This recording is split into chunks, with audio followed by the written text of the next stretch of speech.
ending his program. Para sining hindi mamasiyong ato sining programa mga kapuso. Sa liwat welcome mo tanan-tanan diri sa programa o Plan 1323 sa karon nga adlaw sa Martes. It's August 9, 2011 mga kapuso. Sa ato sining pagpangalagan sa inyo karon nga hapon, upon naton ng mga Super Radio reporters. Sa newsroom, upon naton si Super Melanie Gula Ferrer. Sa field, si Super Romel Divita. Sa technical side, sa gihapon po naton sa broadcast sa Engineer Super Cristo Tato Pinesa. Kaya po sa gihapon mga puso, ang inyong regular anchorman Super Mike Istaniel, magpapangalagan sa inyo until 4 p.m. sa karon nga hapon sang Martes. Thank God it's Tuesday.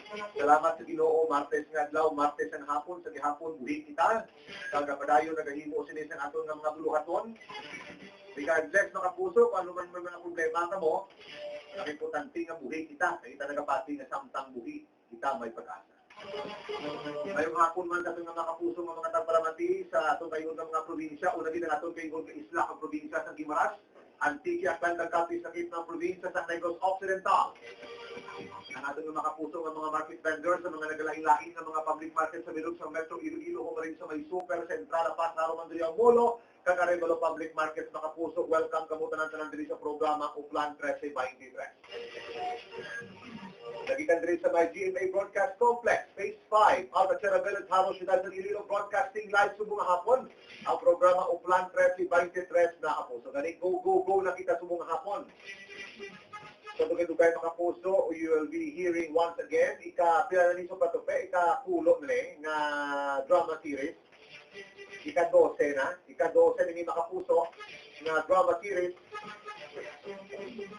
ng National Nutrition Council under sa Department of Health mga kapuso. Katumbas ay biyaya. So, isa ini kay importante mga kapuso nga punto para sining maka-remind kita sa atong mga kapuso ng mga tagpalamati in relation sini sa mga bagay-bagay kag mga impormasyon nga aton sining himuon para mag-maintain sa aton sining ikaayong lawas mga kapuso. Kabalo ka mo kadako sa interesado maglawig ka buhi nila, pero only very few ana kay balo mga puso kung anong ilan ang pagawin muon. The number one killer subong sa bilog kalibutan is lifestyle.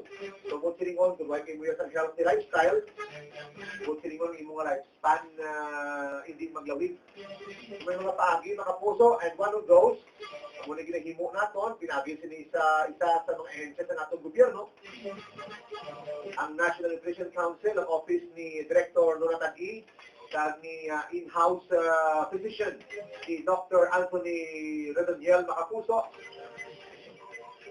na nag-intensify sa kampanya